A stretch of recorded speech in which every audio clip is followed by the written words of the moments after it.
Well, good evening. It's a cold winter evening in Manitoba, and I'm home alone. So I thought I'd have a literal fireside chat with you. And I just kind of got the thing in my head to do a few videos and untitle it "This Is My Story." I'm not a good journalist. I don't like to write things down too much, actually, very little. Although I did in the past number of years write a number of books, but that was by the great help of a laptop computer that had spell check and all kinds of benefits that this old grandpa needed quite badly. So plus some great help from a PhD who knows grammar and everything for proofreading a number of the books that I wrote, for which I'm very grateful because it would not have been that great otherwise. And I realize that, and it's okay. When I was young, I had no intentions of going past high school or anything like that. I was going to go farming in a dairy farm, and my whole focus was completely that way. I'd like to talk about something post graduation from Bible college this evening. Our oldest son, who is now 53 years old, attended my graduation. My wife came home from the hospital on the very day of my graduation from Bible college. And so, as you might guess, he doesn't remember too much about that. But that was pretty cool. I have pictures of holding my firstborn son on the platform where I graduated from, with my wife there and friends and classmates. But after I graduated, well, when my wife was in the hospital delivering our first child, she was rooming with a lovely sister in the Lord from Trinidad. And so when her husband came to visit her in the hospital there, we found out that he was a Mennonite brother, Pentecostal brother, and well, we just had such a obviously connection there. They're having their first child, and we were having our first child. And then when we talked, well, I'm graduating from Bible college. Now, he was a bit older than I was, and he had been in Trinidad as a missionary, and this is where he met his to-be wife. And then they came back to Canada. And so we got to talking, and he asked me, so what do you think the Lord wants you to do now? And I said, well, I've had such a burden for young people that they would come to know the Lord. Back at that time in 1971, the big thing among young kids was buying airplane glue from a craft shop or whatever, squeezing it into a paper bag and sniffing it. And so I had this idea of opening a storefront or whatever where we could set up tables and just serve pop or donuts or something for whatever it cost us, and then just sit around, no entertainment, no nothing, just straight out talk to the kids, find out how they're doing, and if the Lord opens the way, to share the gospel with them. And so, long story short, that developed, and we opened a little storefront. And there was a movie that had a Christian movie that had been impactful on me when I was young, and it was called The Flip Side. And so we called it The Flip Side In. We wanted to share the other side of life, the side of God's life and his purpose and his gospel and all of that. So we opened up,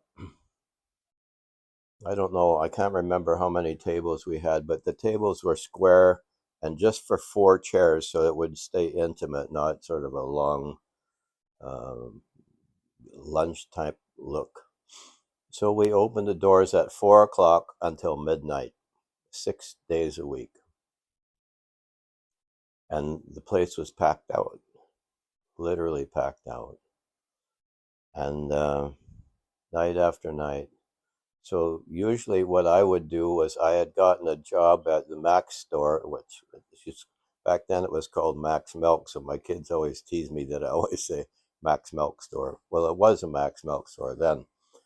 So I would lock up the coffee house, what we called it, Flipside Inn, and then I would go up the street just a little ways to a Max Milk store and work the night shift, and then go home and sleep. Be back at the coffee house again by around 4 o'clock and do this again. And we saw a number of young people truly come to the Lord.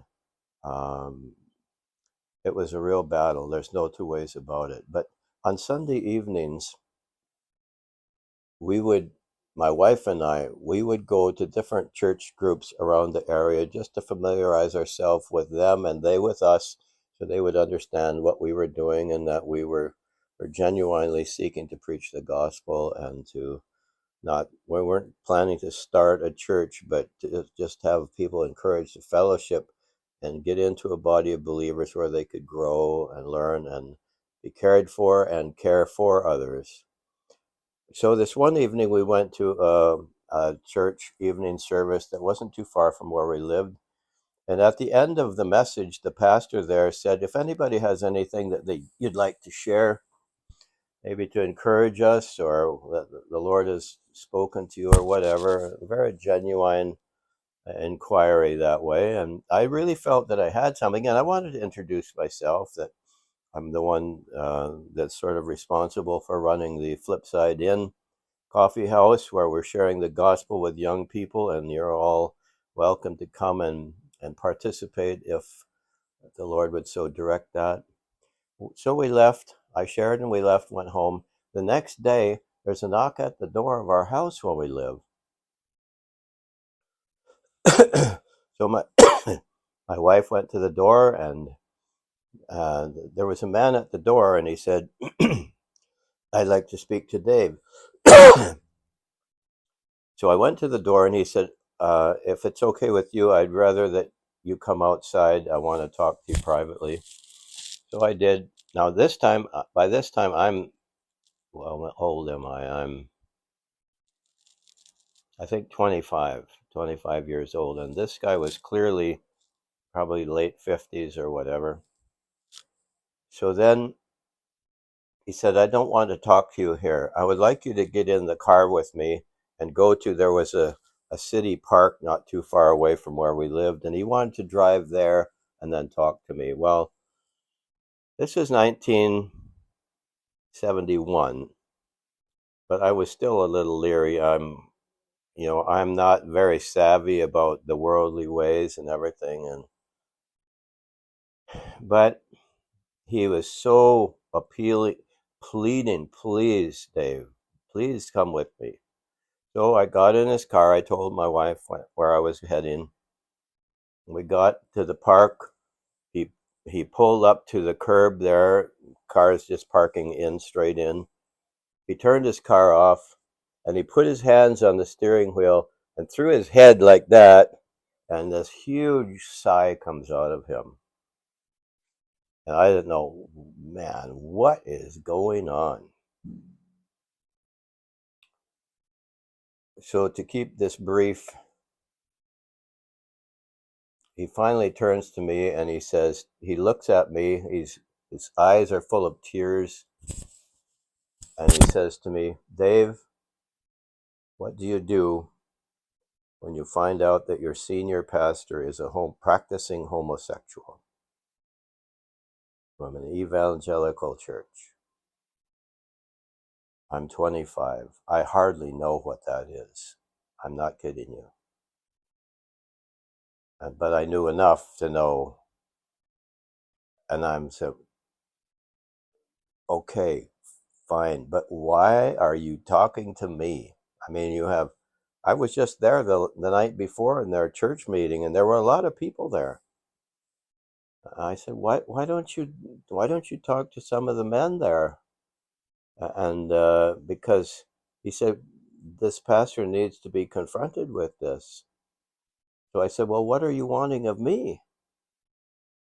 He said, I want you to go with me and confront the pastor. Now, this pastor had spoken in chapel at the Bible college where I went for several years periodically. I knew him quite well. And I thought, oh, brother, what is this about? I said, why don't you get some of the men in your church? He said, I tried. They won't do it. They won't come. Long story short, we set a time. He arranged an appointment with the pastor. And then it comes to the time where we're walking up the sidewalk of the pastor's house and knocking on the door. Now, I don't know if he told the pastor that I was coming as well. I don't recall that. But when he came to the door, he was kind of surprised and he goes, Dave, hi, hey guys, come on in. But he seemed extremely nervous. And he said, oh, please forgive me. I'm kind of stuffed up because of a medication that I'm taking. But it seemed more like he was really nervous. So I addressed him by his first name. We had become friends for sure. And I mentioned his name and I said, I've been asked to come here to ask you a question. So I'm just going to ask the question. I'm not going to interrogate you. I'm not going to interview. I'm not going to grill you. I just am going to ask that one question. And whatever you answer, I'll accept. And then we'll be done. He said, fine. I said, are you or are you not a practicing homosexual? And he paused quite a bit. And then he looked at me and he said, Dave, yes, I am. That was one of the most heart-wrenching, disappointing, grievous experiences that I had to pass through. And the consequence was that, of course, it came out in the church and he was let go. And I never did know what actually transpired in his life. But looking back at that now, after all these years, um, I don't think it was particularly my role, but I do think that the brothers in that church really needed to come alongside him. This was 1971. It's not yesterday. This was so peculiar at that time in terms of hearing about that, and particularly with an evangelical pastor. And that left an indelible mark on me concerning, well, what is going on with the church? I'll talk about that in another one of This Is My Story. All right. Uh, these are the things that shape us and focus us in a different direction, or maybe just completely say, you know what? If that's what's going on here, like count me out kind of thing. And I didn't have that thought, but I was extremely grieved. I thought, how can this be? How can this be? But it was. So, anyway, God bless you. I don't know if I'll ever put these up on YouTube. I'll probably have them as private or something. I don't know what I'll do, but I do want to put it down and record it. Okay. God bless you all, whoever is listening.